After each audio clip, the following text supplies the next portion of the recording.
يا رب ما أطيح اليوم. هل يصنعنا المحتوى؟ محاولة للإجابة على هذا السؤال الصعب سأروي لكم حكايتين. الحكاية الأولى استمرت ل12 عاماً، والحكاية الثانية ل5 سنوات ولم ينتهيا بعد. في عام 2012 في 2 فبراير الساعة 9 صباحاً رزقت بملاك أسميتها ملك،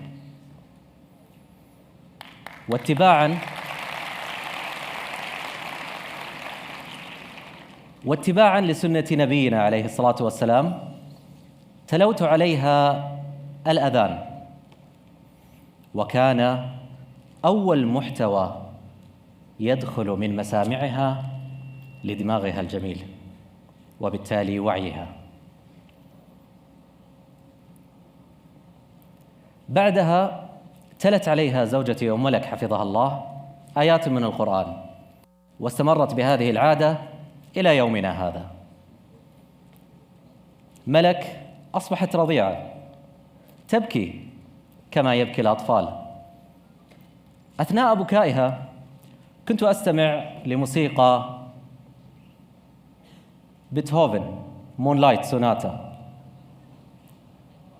فلاحظت تأثيرها الطيب على ابنتي، وكأن بيتهوفن بعد مئات السنين يهدهد لابنتي ملك حتى تغفي وتنام. كبرت ملك وكبرت معها مسؤوليات الأب.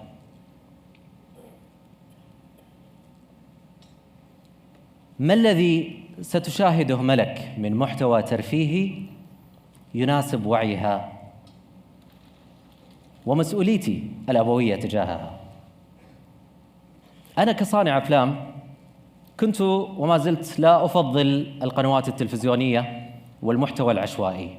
أحب دائما أختار المحتوى الذي أتلقاه، فكنت معتمد على الإنترنت للمشاهدة والاستمتاع بالترفيه.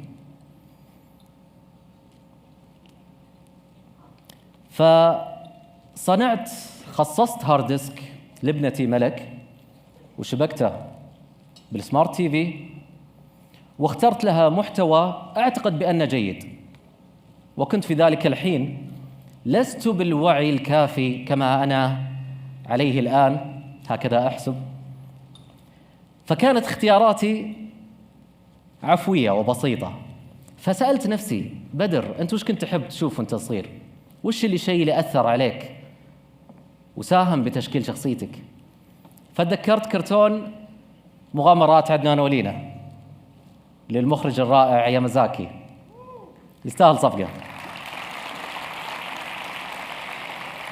تعلمت من عدنان معنى المثابرة ومعنى المسؤولية وحب الغير ومساعدة الأصدقاء والفزعة. تعلمت منه الصلملة، تعلمت منه أنه ما في مشكلة ممكن تدخلها إلا وتجد لها حل. هذه القيم الجميلة كانت موجودة في جميع أعمال المخرج الرائع يامازاكي واستوديو جيبلي تحديداً. فوضعت أغلب أعمال استوديو جيبلي في هذا الهارد ديسك لملك الذي أحتفظ به إلى الآن بالمناسبة. وشاهدت عدنان ولينا، عجبتها مغامرات عدنان ومشاغباته مع عبسي وفزعاته لينا، عجبها حبه لجده وتعلقه به، وعجبها أيضاً أسلوب الرسم اللي موجود في عدنان ولينا. وبعد ذلك حبت الاستوديو اللي أنتج هذا الأسلوب، وشاهدت بقية الأعمال، وكان أهمهم فيلم سبيريتد أواي للرائع يامازاكي. كانت بطلة الفيلم تشيهيرو، اسمها تشيهيرو، تساعد والديها وتحاول إنقاذهم. غامرت تشيهيرو عبر رحلة جميلة تعلمت الكثير من خلالها، والأهم من ذلك بطلة الفيلم تشيهيرو فهمت نفسها وذاتها في نهاية الفيلم. ملك تعلقت بتشيهيرو ورزقت بقطة قبل 3 أشهر، أحضرت لها قطة هدية وأسمتها تشيهيرو، وشاهدت تشيهيرو حينما كانت في 6 والآن في 12.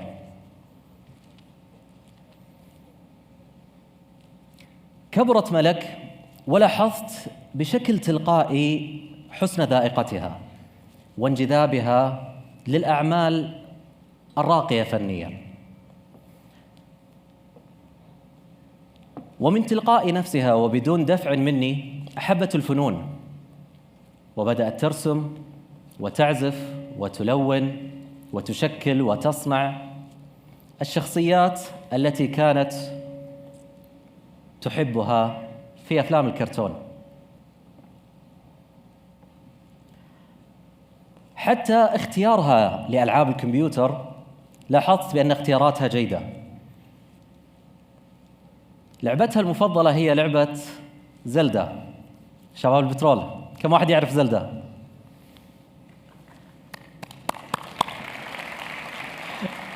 زلدا للمخرج الرائع مياموتو اللي سوى سوبر ماريو، عرفتوه؟ هذا مياموتو. لعبة زلدا الموسيقى حقتها جميلة، فلاحظت ملك من خلال تطبيق البيانو في الآيباد تعزف مقطوعات زلدا، فأحببت ذلك وكافأتها بهدية جراند بيانو واستمتعت فيه كثير، وبدأت تعزف مقطوعات زلدا. طيب، أنا مخرج سينمائي وبقول لكم الحين نسوي هنا كت ونروح للقصة الثانية اللي مدتها 5 سنوات. في عام 2018 في 28 من ديسمبر كنت عائد من نيويورك إلى الرياض مع صديقي وشريك الدرب فهد الأفندي، فشاركته بتجاربي الأبوية وأخبرته بأن لدي حلم، بأن مثل ما اخترت لملك محتوى راقي، أتمنى أني أصنع مجتمع رقمي للشباب الأذكياء واليافعين لتقديم لهم محتوى راقي. ومن هنا بدأت فكرة وحلم منصة معنا. عدت إلى الخبر، استقبلتني بنتي وتنزهنا في إحدى حدائق الخبر الغناء، وأثناء انغماري بالتفكير بما هو الشعار المناسب لمنصة معنا، مر أمامي هدهد، فقالت لي ملك شوف بابا هدهد، فقلت ليش مو شعار المنصة يكون هدهد؟ فكأن الهدهد اختارني ولم أختاره. الهدهد يرمز إلى التفاؤل والحكمة والنبأ اليقين. لأجل ذلك حلق الهدهد في فضاءات المعرفة وأنتجت معنا كتباً ومقالات وبودكاست وأفلام وثائقية، وحققت بفضل الله أصداء طيبة حتى أصبحت من أهم المنصات العربية بفضل الله.